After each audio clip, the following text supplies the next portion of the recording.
신명기 15장 우리 1절부터 5절까지 한 목소리로 합독해 보겠습니다. 매 7년 끝에는 면제하라. 면제의 규례는 이러하니라. 그의 이웃에게 구워준 모든 채주는 그것을 면제하고 그의 이웃에게나 그 형제에게 독촉하지 말지니 이는 여호와를 위하여 면제를 선포하였음이라. 이방인에게는 내가 독촉하려니와 내 형제에게 구워준 것은 내 손에서 면제하라. 네가 만일 내 하나님 여호와의 말씀만 듣고 내가 오늘 내게 내리는 그 명령을 다 지켜 행하면 내 하나님 여호와께서 내게 기업으로 주신 땅에서 내가 반드시 복을 받으리니 너희 중에 가난한 자가 없으리라. 아멘. 우리 권사님, 이 말씀대로만 된다면 얼마나 좋겠냐. 예, 맞습니다. 이렇게 되어지면 저 천국 따로 필요 없고 이 땅에서 우리가 길이길이 천국을 누리며 살아갈 수 있는 그런 정말 좋은 세상 될 수 있겠죠. 예, 우리 하나님께서 말씀으로 주신 것은 이 땅에서 정말 복스러운 삶을 살도록 이렇게 하셨는데, 문제는 여기도 분명히 이렇게 얘기했지요. 예, 오늘 너에게 내리는 그 명령을 다 지켜 행하면 그러면 너희가 반드시 복을 받고 너희 중에는 가난한 자가 하나도 없을 것이다. 이렇게 말씀하셨어요.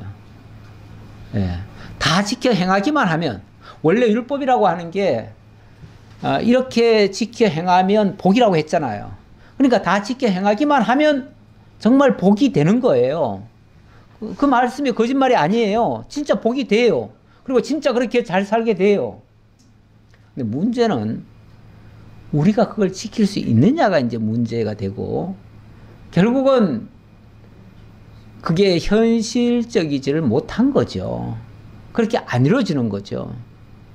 그러다 보니 세상은 정말 가난한 자가 하나도 없어야 되는데 여전히 가난한 자가 있죠. 여전히 가난한 자가 있어요. 그러니까 분명히 명제적으로는 네가 이렇게 다 지켜 행하면 가난한 자가 없으리라 했는데, 하나님께서는 또 뭐라고 말씀하셨냐면 세상 끝날까지 가난한 자와 부자가 함께 있을 것이다. 또 이렇게도 말씀하셔요. 그러니까 네가 이렇게 다 지켜 행하면 가난한 자가 하나도 없을 것이지만 결론은 못할 거니까 항상 있을 것이다. 그 말이죠. 어찌 보면 우리가 다 지켜서 그렇게 누릴 수 없는 것을 하나님이 말씀으로 선언하셨다고도 볼 수 있어요. 그러면 뭐 우리하고 무관한 얘기를 하신 건가? 또 그건 아니에요. 그건 아니고, 우리가 지켜서 행해서 다 이룰 수는 없는데 그것을 다 지키시고 이루신 그분을 믿으면 그분 안에서는 이렇게 되어진다 라는 말씀으로 사실은 결론이 맺어져요.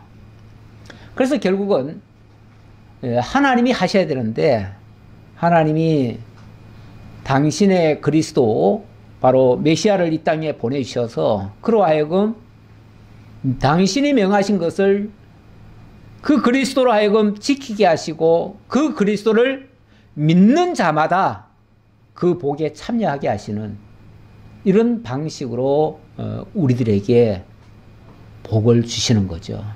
그러니까 우리 스스로는 그 복을 다 쟁취할 수가 없는데, 다시 말하면 하나님이 명하신 대로 우리가 다 지켜서는 그 복을 얻을 수가 없는데, 그러나 하나님께서 약속하신 그분을 통해서는 우리가 그 복에 참여할 수 있다. 이게 기독교인 거죠. 기독교는 그래서 반드시 하나님과 우리 사이에 그리스도가 있는 거예요. 유일한 중보자시고 유일한 우리의 스승이 되시고 우리의 지도자가 되시는 거예요. 그래서 그분을 통해서만 우리에게 진정한 그 복이 이루어질 수가 있어요. 그래서 기독교는 그야말로 그 그리스도를 통한 종교가 되는 거죠. 그리스도를 통해서 하나님을 만나는 종교인 거죠. 우리 스스로는 절대 하나님 자리에 갈 수도 없고 하나님의 명을 지킬 수도 없고 하나님의 뜻을 이루어드릴 수도 없는데, 그러나 그 그리스도 안에서는 우리가 그 하나님을 만날 수도 있고 하나님과 영원히 함께할 수도 있는, 그래서 그리스도를 통하여 그리스도로 인하여, 그래서 우리가 그 그리스도를 믿는 거예요. 이게 기독교입니다. 그런데 이제 일반적으로 교회를 다니면서도 하나님은 나에게 직접 말씀하셨고 내가 그 말씀을 다 지켜서 마치 내가 그 복을 누리고 잘 살 수 있는 것처럼 이렇게 가르치고 이렇게 요구하시는 그런 분들이 좀 많죠. 그러다 보니까 신앙생활을 물론 그렇게 잘 해보려고 애는 쓰긴 쓰는데 결과적으로는 별로 좋지는 않지요. 끝은 별로 안 좋고 힘은 들고, 그래서 신앙생활이 힘들다 이 소리가 자꾸 나오고 그렇게 되는데, 물론 뭐 세상살이 속에서 쉬운 것만은 없습니다. 저절로 거저 먹는 거는 하나도 없습니다. 우리가 예수를 알고 믿고 그분을 따른다는 것은 거기에도 나름대로의 어려움들이 있지요. 그 어려움들을 우리 주님은 자기 십자가라 이렇게 표현을 했어요. 우리가 예수를 믿기만 하면 된다고 하지만 예수를 믿는다는 것 자체가 그렇게 꼭 쉬운 것만은 아니다 그 말이죠.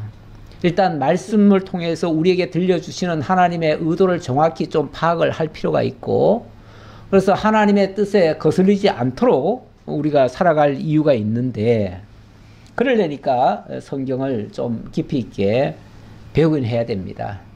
이걸 깊이 있게 이해를 하지 않고 그냥 표면적으로만 보면 하나님이 이렇게 명하셨으니까 그냥 그대로 지켜라 이렇게 말은 쉬운데 그게 실질적으로는 효과적이지 않다, 유익이 없다 그 말입니다. 자, 오늘도 하나님의 말씀 가운데 듣기에 따라서는 이거 설명이 안 되면 이해하기 어려운 그런 말씀을 또 해주시네요.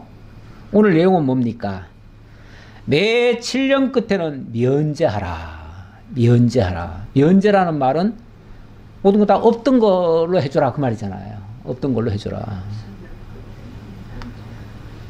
7년마다 모든 걸 다 없던 걸로 해주래요. 특히 빚을 냈는데 빚낸 것도 없게 해주래요. 네. 그리고 그 과정에서, 빚을 내는 과정에서 가난한 형제가 원하고들랑 넉넉히 구워주래요. 네. 막 미안해가지고 요만큼만 달라고 하면 이만큼 주라는 거야. 아, 그렇죠. 그거를 다 그 말씀 그대로 하면 어떻게 되죠? 가난한 사람 없지요. 당연히 필요한 만큼 다 줬으니까 가난할 리가 없지요. 그러면 풍족해지겠지요. 그러면은 우리 주님 말씀대로 진짜 세상에 가난한 자가 한 사람도 없을 거예요. 그런데 머리가 또 빨리 돌아가잖아요. 머리 빨리 돌아가시는 분들은 계산해 보잖아요. 아, 제 7년이면 면제년인데 제 7년이 얼마 안 남았는데, 그럼 지금 빌려주면 얼마 후면은 아예 없던 걸로 해버리는데, 그럼 빌려줄 수 있어요 없어요? 그럼 별의별 핑계 다 되죠. 또 안 줄 수도 없고, 주기는 줘야 되는데 요만큼만 주려고 하죠. 최소한으로 조금만 주려고 하죠. 넉넉히 구워주라고 그러는데, 이 구워주는 것도 참 우리 하나님 말씀도 참 재밌게 하셔요. 그냥 주라고는 소리를 안 해요. 구워주래, 구워주래. 그래 놓고 만약에 가난한 형제가, 그리고 이제 7년 있으면 다 무효 없던 걸로 해주잖아요. 없던 걸 해주고 나중에 구워줬으니까 구워줬다고 하는 거는 받을 수 있잖아요. 그렇죠? 근데 누가 갚아주겠대요? 하나님이. 내가 갚아주마 그래. 내가 갚아주마. 그런데 하나님 앞에 어떻게 받죠? 뭐 나중에 무슨 방법이 있겠죠. 어쨌든 이렇게 구워주고 제7년이면 다 면제시켜줘라. 이게 지금 오늘 말씀의 핵심이에요. 그런데 요거는 이제 경제적인 부분이고요. 육체적으로 만약 이 경제라고 하는 것도 이게 제때 못 갚으면은 이제 언제까지 약속을 할지 모르겠어요. 예, 약속을 하고 이제 많이 꺼졌는데 제대로 안 하면은 나중에는 그걸 이유로 해가지고 종을 삼을 수도 있어요. 너 그러면 그 값을 해야 될 거 아니냐. 그러니까 와서 일해라. 일을 하라고 그랬으니까 그게 결국은 시키는 대로 해야 되니까 그게 종이죠. 종이 되는데 그것도 마찬가지예요. 7년이 되면은 또 자유하게 하라네요. 참 이거 제대로 지키기가 사실은 쉽지 않습니다. 이렇게만 할 수만 있으면 좋아요. 할 수만 있으면 좋은데 쉽지는 않아요. 일방적으로 요구할 수만은 없는 상황이에요. 근데 일단은 좀 더 들어봅시다. 자, 이제 면제년을 통해서 언약 자손을 성별하는 내용인데요. 지금 백성 성별하는 규례입니다. 백성 성별하는 규례인데 그 가운데 지난번에는 먹거리를 통해서 성별하라. 이런 먹거리, 이런 거는 먹고 이런 걸 먹지 말라. 그런 걸 통해서 성별을 했는데, 성별이란 말은 하나님의 거룩히 구별된 백성, 이렇게 만들었다 그 말이죠. 면제년도, 면제년 이런 제도라고 하는 자체가 사실은 이방인들에게는 있을 수 없는 일입니다. 세상 어디에도 이런 거는 있을 수가 없어요. 그런데 이스라엘에게는 이렇게 하라고 하거든요. 왜 이렇게 해야 돼요? 너희는 하나님께서 구별해 놓은 자들이야. 너희는 하나님의 백성이라는 표시야. 그게 이게 세상에서는 통하지 않을 수 있는 얘기예요. 하나님의 백성들에게만 통할 수 있는. 그러니까 이거는 그야말로 왜 이렇게 해야 돼요? 라고 누가 만약에 질문을 했다고 하면 머리 좋은 사람은 그런 거 당연히 의문을 가지죠. 그러면 도대체 왜 이렇게 해야 되는데요? 라고 하면 그때 이제 하나님이 그런 질문이 나오기를 바라시고 질문이 나오면 거기에 대해 답변을 하시겠죠. 하나님이 너희가 이런 빚쟁이들인데, 너희가 이런 종들이었는데 하나님이 너희를 이렇게 면제시켜줬어. 하나님이 너희를 자유케 했어. 그거 기억하려는 거야. 너희는 하나님의 백성이 이미 됐기 때문에 이 사실을 기억하려면 너희도 이렇게 해야 그것이 기억이 나. 그 말이죠. 하기야 우리 행동규범이라고 하는 게 그냥 무조건 이렇게 해라 저렇게 해라 이 의미 없이 가르치지는 않잖아요. 예. 그렇게 해야 될 때는 그렇게 하는 이유가 있고 그걸 통해서 노리는 어떤 효과가 있잖아요. 그게 교육이죠. 우리 하나님께서 당신이 거룩히 구별한 백성이라는 사실을 기억시키고 교육시키고 잊지 못하게 하려는 그런 계획 속에서 이런 제도가 나온 거예요. 그거 가르쳐 주려는 거예요. 자, 이제 내용 속에 들어가 보면 면제년 면제년 규례를 보니까 자, 일단 2절 봅시다.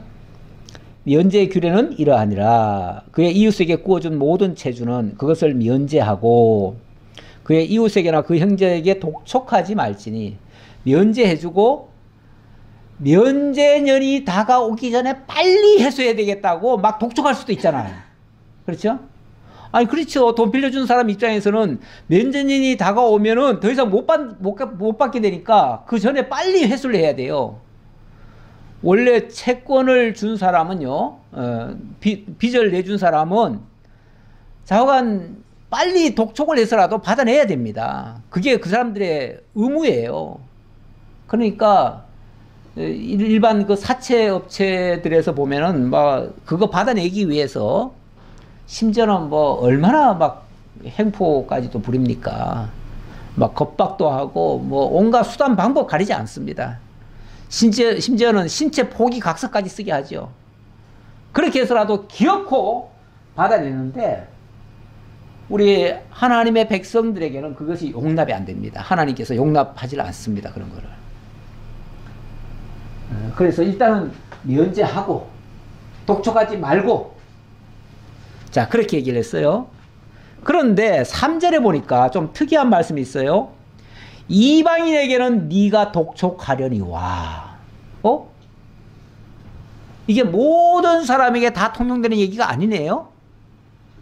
이방인들에게는 독촉해도 괜찮다.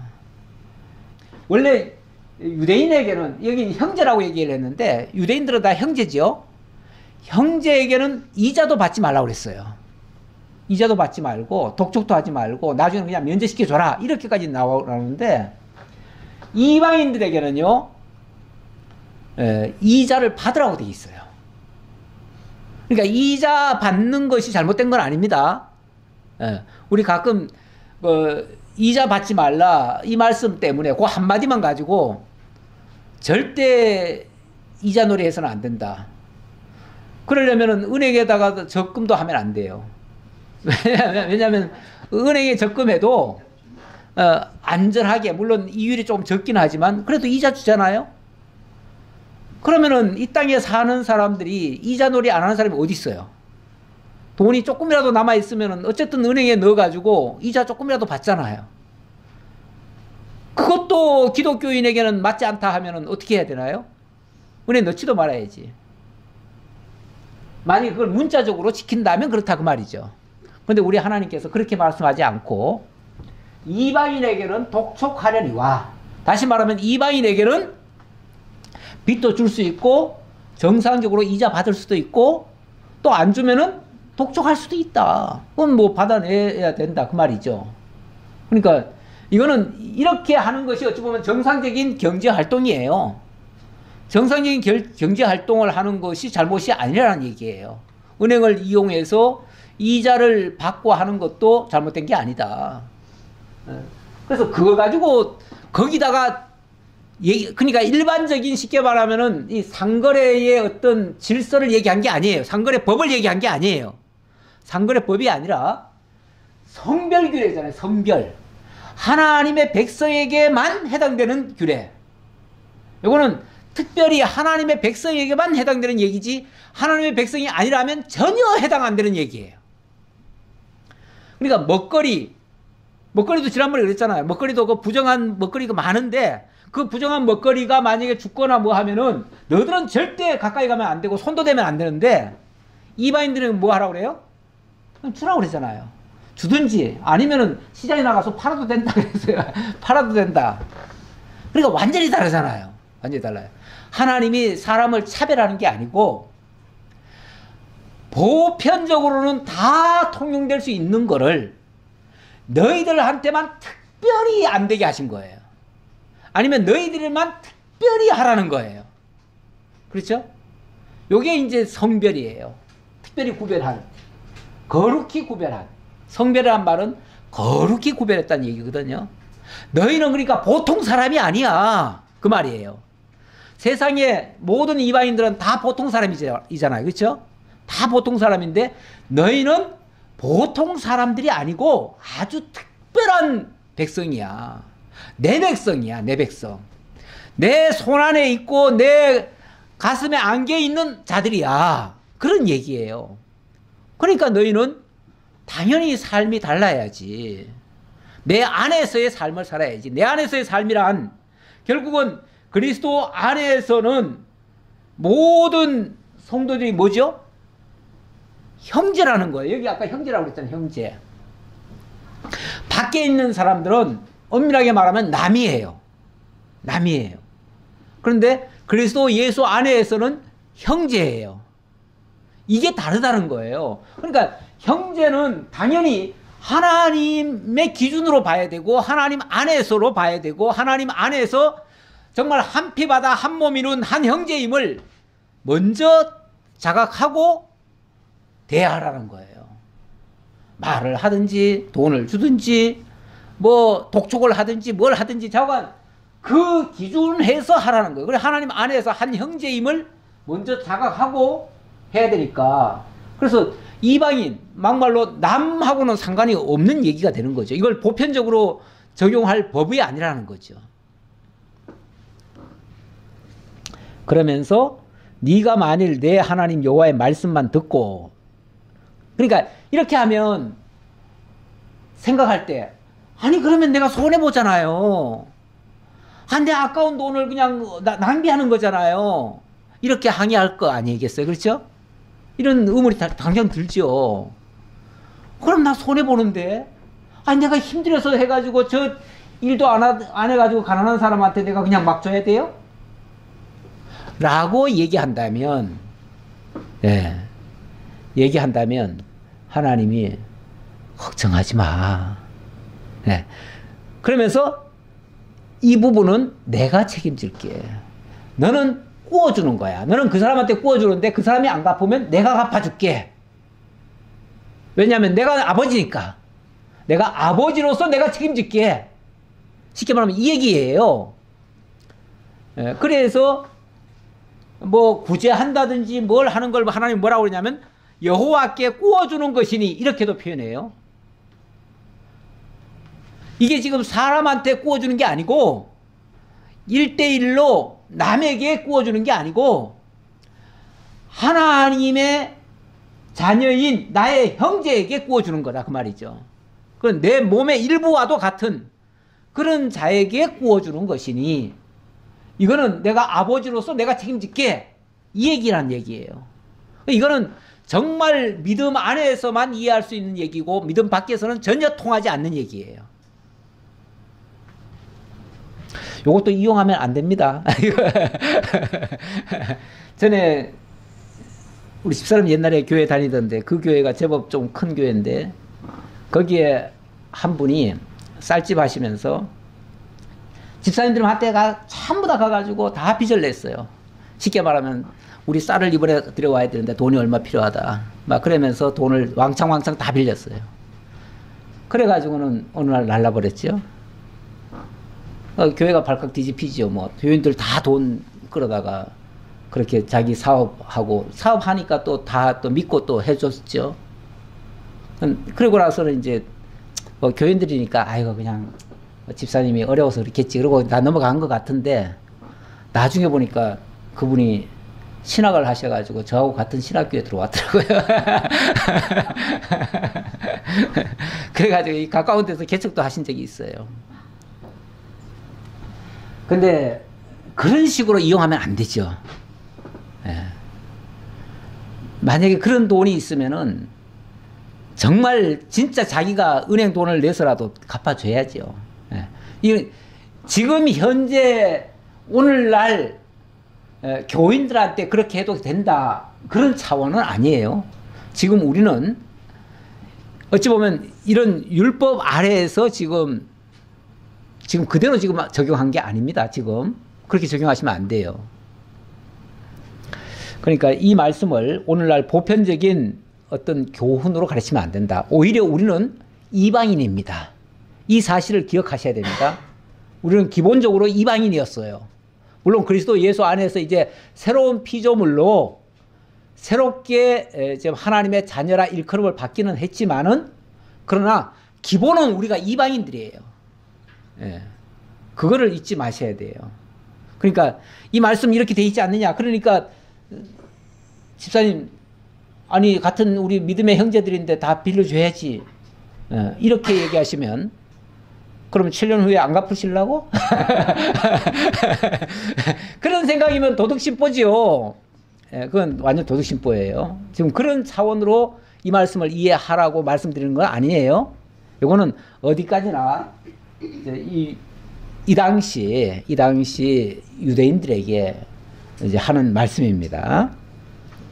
그리고 이제 그리스도 예수 안에서는 그 신분이 사실은 바뀐 상태예요. 그래서 그렇게 하지 마시라. 그 말씀 드리고요. 자, 그러면서 그렇게 하면 당연히 내게 기업으로 주신 땅에서 네가 반드시 복을 받으리니 너희 중에 가난한 자가 없으리라. 그렇죠. 그렇게 다 같이 나눠주면 정말 가난한 자가 없게 되겠죠. 근데 요게 우리 신약 시대로 와서 우리가 그리스도 예수 안에서로 말하자면 이게 일종의 연보로도 사실은 설명이 가능합니다. 우리 연보의 제도에 보면 어떻게 합니까? 하나님이 부욕해 하신 자가 있고 가난하게 하신 자가 있죠. 그런데 하나님이 연보를 할 때에 각각 하나님이 주신 대로 하라고 돼 있어요. 그렇게 해서 이는 너희를 이렇게 연보를 예를 들어서 있는 사람은 좀 더 하라는 거 아니겠어요? 그러면은 너희들에게 그걸 통해서 가난하게 되려는 것이 아니라 평균케 하려 함이라, 이런 말씀도 있어요. 평균케 하려 함이라. 이게 모두가 다 똑같이 잘 살게 한다. 문자 그대로는 그 말이에요. 그 말인데 그런 차원이 아니라 그리스도 안에서 우리 하나님께서 이 복을 나눠주도록 이렇게 하시는 거다. 그런 의미겠죠. 그런 의미로 이해하시면 되겠습니다. 그래서 연보의 원리 속에도 이런 내용이 담겨져 있다. 그렇게 보실 수 있고요. 그 다음 6절 보겠습니다. 내 하나님 여호와께서 내게 허락하신 대로 내게 복을 주시리니, 내게 허락하신 대로 내게 복을 주시리니, 우리 하나님이 주신 복이 허락하에 되어지는 일들입니다. 그러니까 뭐 하나님이 허락하신 대로 복을 주셨는데 그 용도가 있어요. 왜 그렇게 복을 주시는가? 네가 여러 나라에 꾸어줄지라도 너는 꾸지 아니하겠고, 네가 여러 나라를 통치할지라도 너는 통치를 당하지 아니하리라. 우리 하나님께서 꾸어준다는 표현이 계속 나오는데 꾸어줄지라도 꾸지 아니한다. 자, 아까는 예를 들어서 가난한 자가 와가지고 꾸어달라고 했으니까 꾸어주면 누가 손해를 합니까? 꾸어준 자가 손해라고 생각하죠. 근데 우리 하나님께서 네가 꾸어줄지언정 꾸지는 않을 것이다. 그러면 꾸어 받아가지고 내가 띄어 먹는 게 복되겠어요? 꾸어주고 내가 띄는 게 복되겠어요?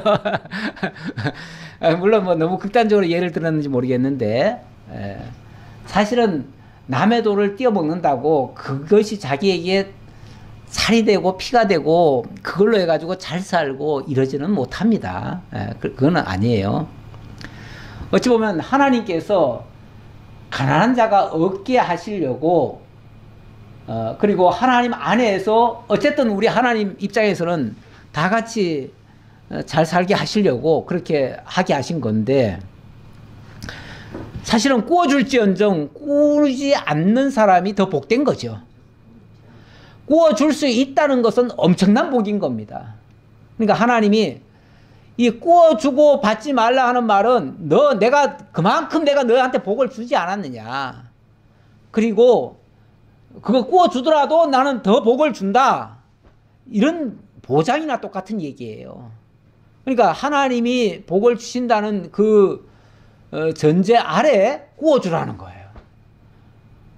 사실은 꾸어줄 것이 있다는 것만 해도 복받은 거죠.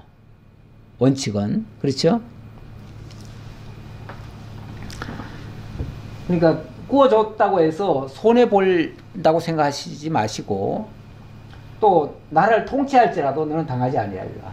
똑같은 이치죠. 뭐 이게 이제 개인적으로 말하면 꾸어주고 꾸어받고 하는 거지만, 나라적으로 말하면은 한 나라의 지도자가 되느냐, 지배를 당하는 자가 되느냐, 또는 전 세계적으로 말하면 세계를 제패하는 나라가 되느냐, 또 거기에 당하는 나라가 되느냐, 지배를 받는 나라가 되느냐, 이런 것과도 연결이 될 수 있는데, 우리 하나님께서는 좌우간 풍요롭게 해서 꾸어주도록 하시겠다.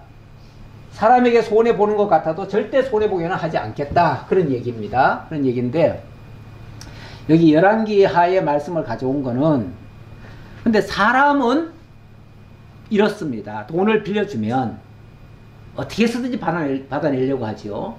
받아내려고 하고, 또 만약에 못 갚으면 종으로라도 삼으려고 하죠. 그런 사례를 하나 가져왔어요. 열왕기하에 보니까 선지자의 제자들의 아내 중에 한 여인이 선지자의 제자들의 아내 중에 한 여인, 어느 시대나 선지자들은 대접받지 못합니다. 별로 못 받아요. 왜냐하면 늘 바른 소리만 하니까 대접 못 받아요. 근데 그런 선지자의 제자는 더 가난할 수 있어요. 그걸 이제 배우는 단계니까. 그런데 그런 자의 아내예요. 얼마나 힘들게 살았겠어요. 그냥 말만 들어봐도 불쌍하지 않나요? 불쌍하게 살아요. 그런데 그런 사람이 그나마 남편 믿고 살았는데 남편마저 죽었어.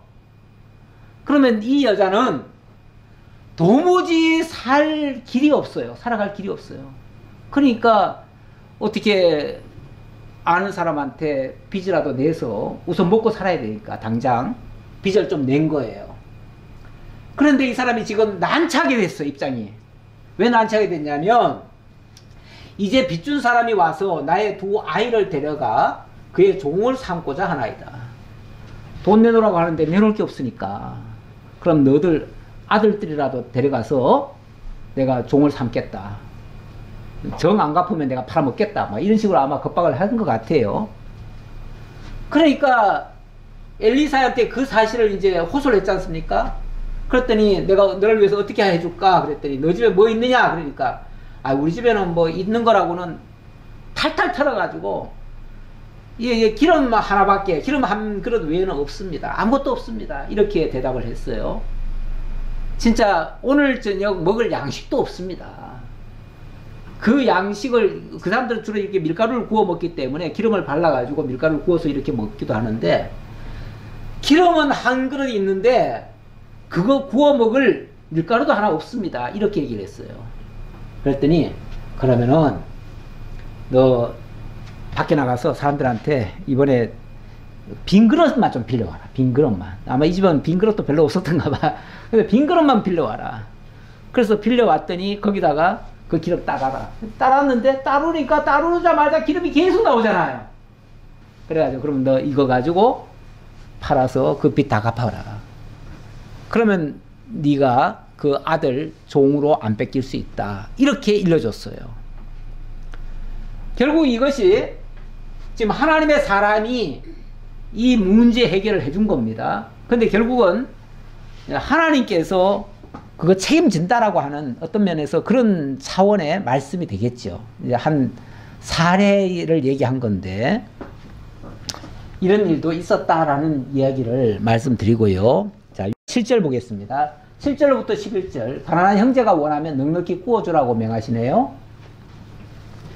내 하나님 여호와께서 내게 주신 땅 어느 성읍이든지 가난한 형제가 너와 함께 거주하거든 그 가난한 형제에게 내 마음을 완악하게 하지 말며 내 손을 움켜쥐지 말고.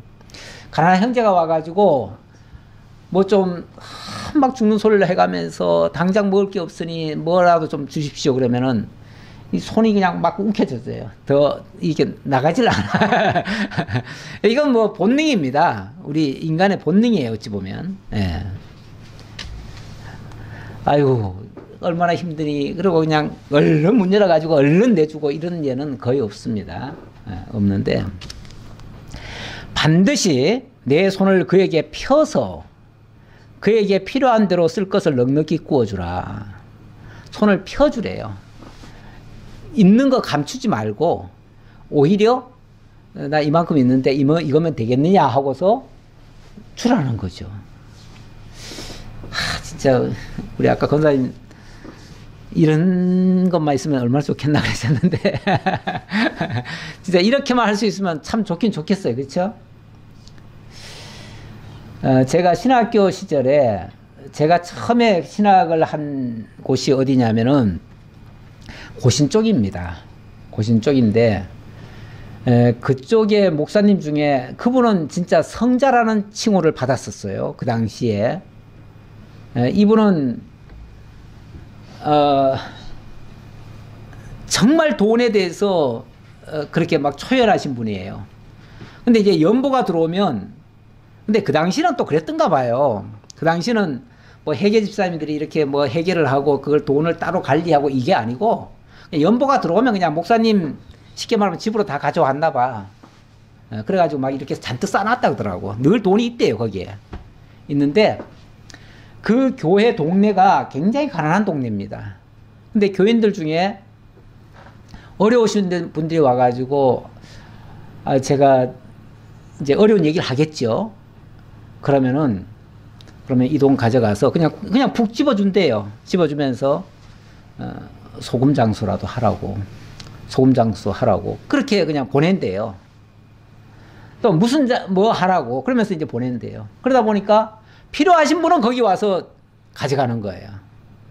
계산을 안 한대요. 그냥 전혀. 근데 그분은 그 당시는 좀 순박했던 것 같아요. 요즘 같으면 그렇게 할 사람이 없겠는데, 교회에서도 절대 목사한테 그렇게 돈 안 맡기죠. 요즘은. 안 맡기고, 또 그렇게 할 수도 없고, 지금은 시대가 그런 시대입니다. 그래서 다르긴 다른데, 어쨌든 그렇게 하신 분도 있기는 있어요. 그렇게 해서 이제 돈을 벌면 또 그분들이 또 그렇게 또 연보를 하면 연보는 또 무조건 또 목사한테로도 가고, 목사가 또 그걸 또 막 나눠주고, 그렇게 실제로 했었어요. 실제로 했었던 분인데, 그분이 돌아가실 때 당신 집이 하나 없었습니다. 그렇게 또 가난하게 또 사셨어요. 그러니까 일평생 자기를 위해서는 하나도 안 쓰고 이렇게 사시면서 돌아가실 때 자기를 그냥 리아가에 실어가지고 교인들이 한 1000여 명이 뒤따르면서 그렇게 그 장사를 해드렸다. 뭐 그런 얘기가 있더라고요. 그래서 이제 유언을 그렇게 했대요. 나 죽거든 그냥 가만히 둘둘 말아서 어디다 갖다 묻어라. 이렇게 유언을 했다 그러시더라고요. 그래가지고 리아가에 실어가지고 그렇게 가서 장사를 치렀노라. 그런 얘기를 하는데, 자관 그분의 제자에게서 제가 사실은 배웠었습니다. 처음에 배울 때. 그분은 이런 말씀을 문자 그대로 지키시는 분이에요. 근데 하려고 그렇게 했던 분이에요.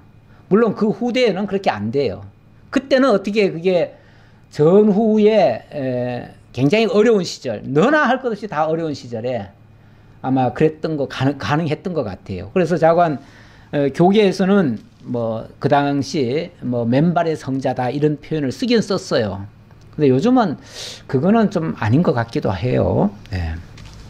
어쨌든 그렇게 할 수만 있다면 가능하기 좋겠는데 현실적으로는 그게 가능하지 않고, 또 그것이 이방인에게는 해당하지 않는다라는 말씀까지 아까 드렸습니다.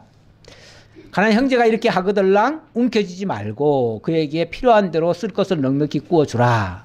근데 꼭 줄 때 그냥 주라 소리 안 하고 구워주라 그러네. 구워주라. 예. 아까도 얘기했듯이 그 사람은 못 갚을 수 있어요. 못 갚을 수 있지요. 왜냐하면 조금 있으면 이제 다 면제할 건데.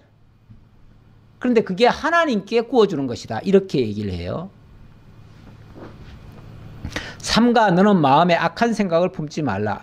악한 생각이 뭐냐면 막 계산 돌리는 거예요. 계산 돌려가지고 곧 이르기를 일곱째 해 면제년이 가까이 왔다 하고 내 궁핍한 형제를 악한 눈으로 바라보며 아무것도 주지 아니하면 그가 너를 여호와께 호소하리니 그것이 내게 죄가 되리라. 하나님이 분명히 그렇게 하라고 했는데, 그래서 그렇게 하라고 사람을 보냈는데 하나님이 그 사람이 안 했으니까 하나님이 너를 악하게 본다, 그 얘기죠. 그러니까 하나님이 하라고 하신 대로 안 한 것을 악하게 본다, 그 뜻이죠.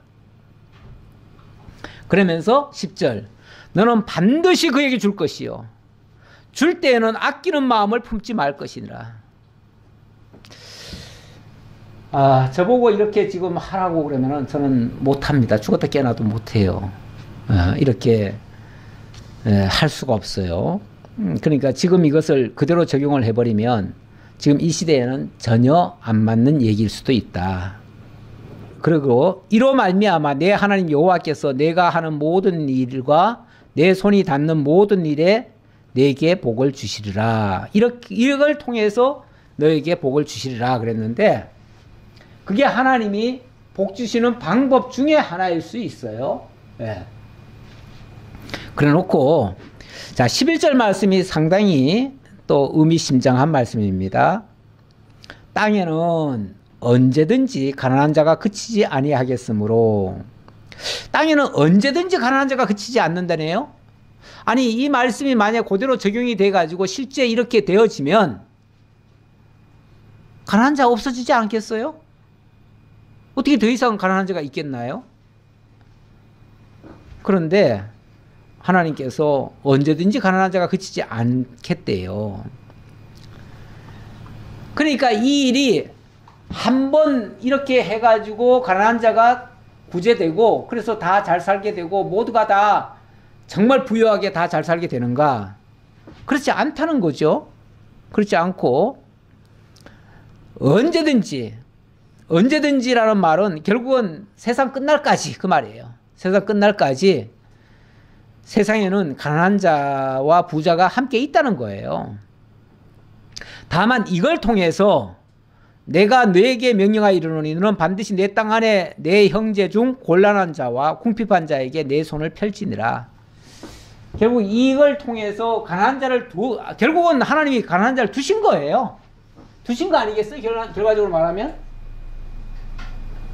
자, 여기 하나님 두셨다는 말씀이 잠언에 보니까 적혀 있네요. 여기 보면 이런 말씀이 있어요. 잠언 22장 2절에 가난한 자와 부한 자가 함께 살거니와 그 모두를 지으신 이는 누구다? 여호와이니라. 가난한 자도 하나님이 지었고요, 부자도 하나님이 지었대요. 부자에게 하나님이 가난한 자와 부자를 같이 섞어 놔가지고 가난한 자로 하여금은 손을 빌리게 만들고 부자로 하여금은 손을 펴게 만들고 이렇게 했다는 거예요.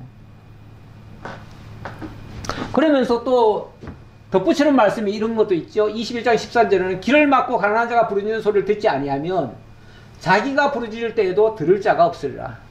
네가 구제하지 않는다면 너도 구제 못 받아. 이런 얘기죠. 그리고 좀 더 심하게는 14장 31절에 가난한 사람을 학대하는 자는 그를 지으신 이를 멸시하는 자요.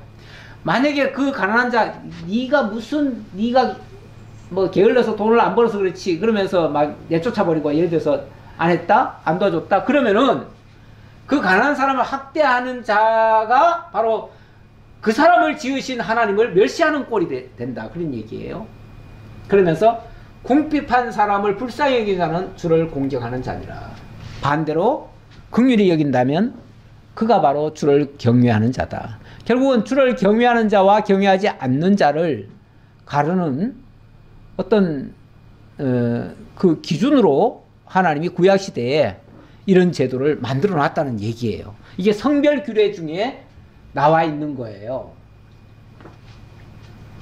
그런데 우리 하나님께서 왜 그러면 가난한 자와 부자를 같이 두셨는가?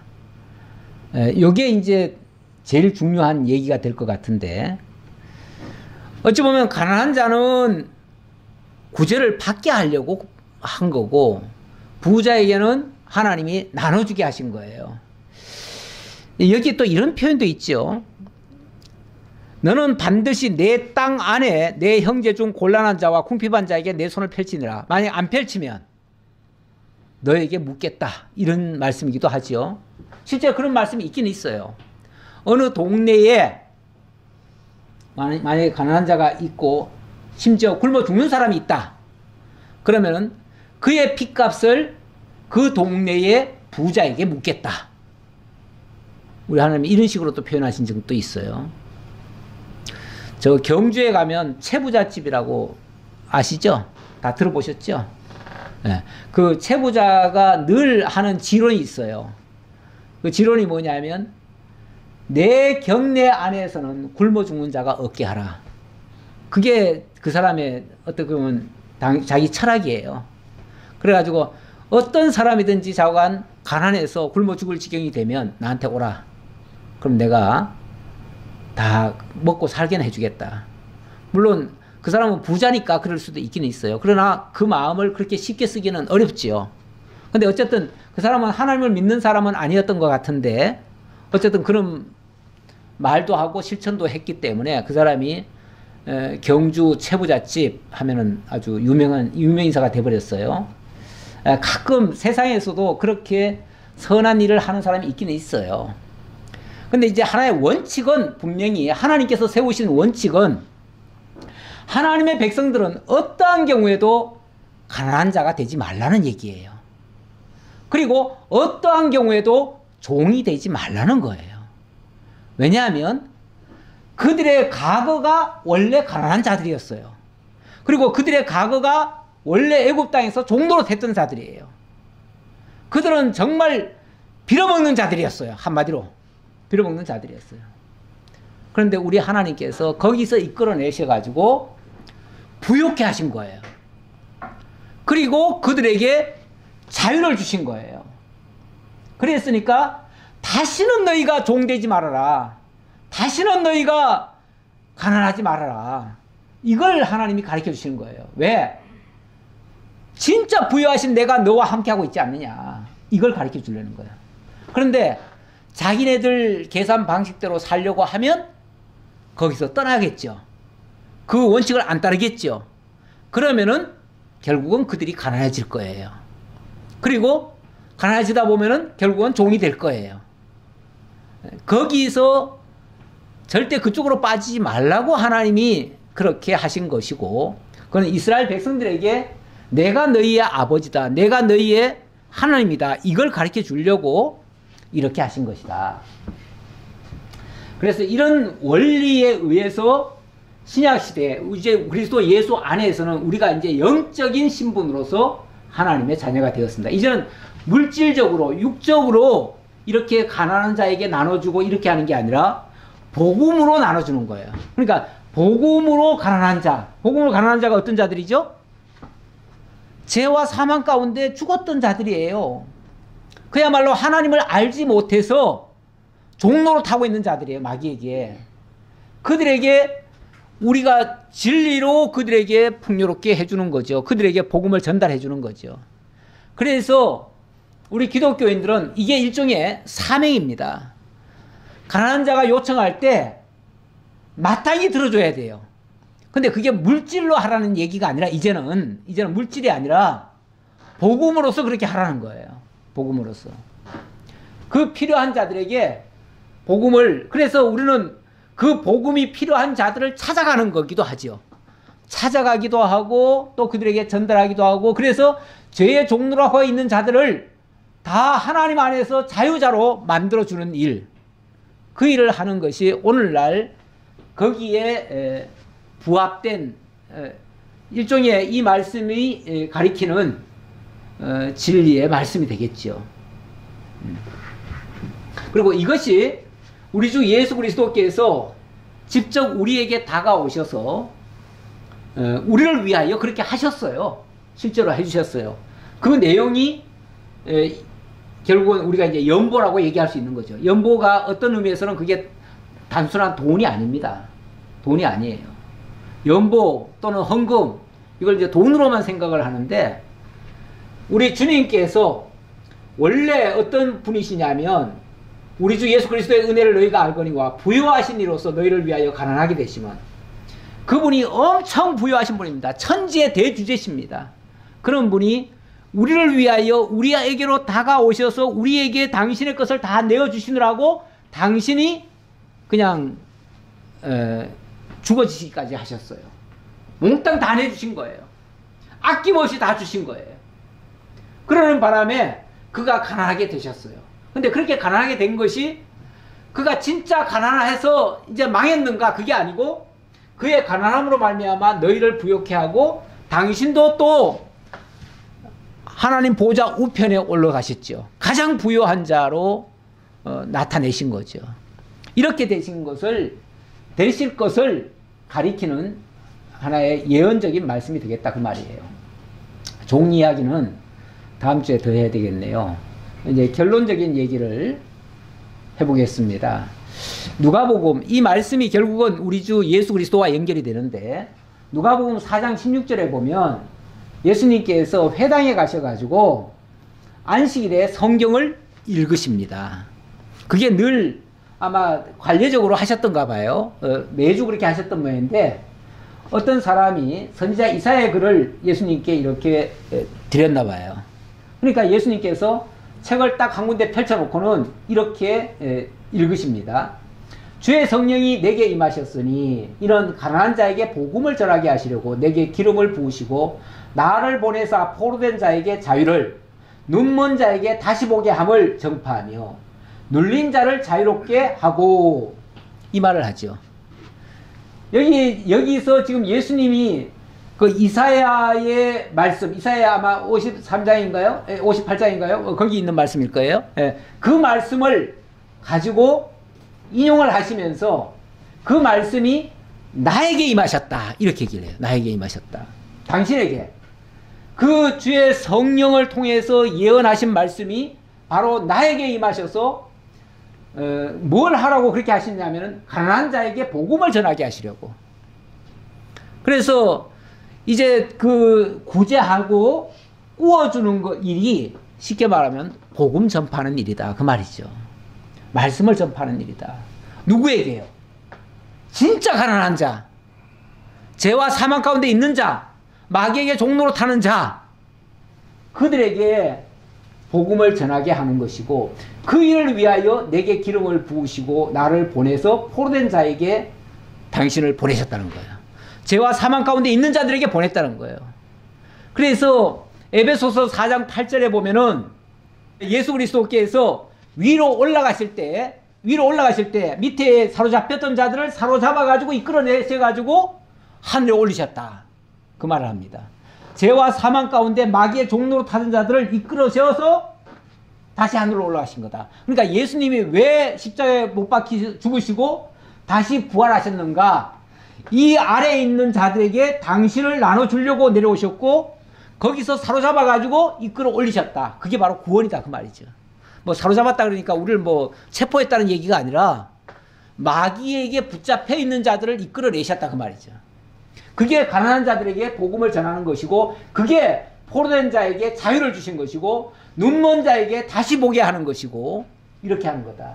그리고 눌린 자를 자유롭게 하고, 그렇게 해서 결국은 주의 은혜의 해를 전파하게 하려 하심이라 하였더라.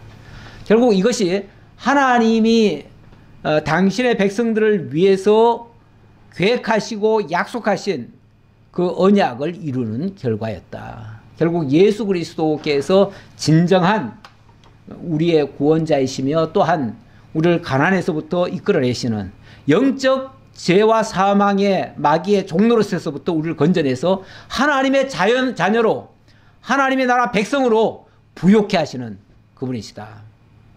결국 가난한 자에게 구워주면 그들이 부욕해 되고 더 이상 가난한 자가 없게 된다, 이 말은 복음이 절실한 자들에게 복음을 가르치면 그들이 하나님의 자녀가 되어지고 부욕해 되어진다, 그 말씀으로 이해하시면 되겠습니다. 기도하겠습니다. 아버지 하나님, 감사합니다. 오늘도 저희들에게 신명기를 통해서 진정한 면죄가 무엇인지, 면죄의 원리를 우리 예수 그리스도의 복음으로 또 이해할 수 있도록 깨우쳐 주셔서 감사합니다. 하나님이 명하신 것은 바로 예수 그리스도를 통해서 온전히 이루어졌고, 그로 말미암아 우리도 가난했던 자들인데 부욕해 되었습니다. 그리스도의 긍휼로 말미암아, 그리스도께서 손을 펼쳐 주심으로 말미암아 우리도 이제 믿음으로 부욕해 되었습니다. 감사합니다. 이 복음, 우리가 받은 이 은혜, 우리도 나눠주며 살아가는 저희 모두가 되게 하옵소서. 감사드렸고 예수님 이름으로 기도하옵나이다. 아멘.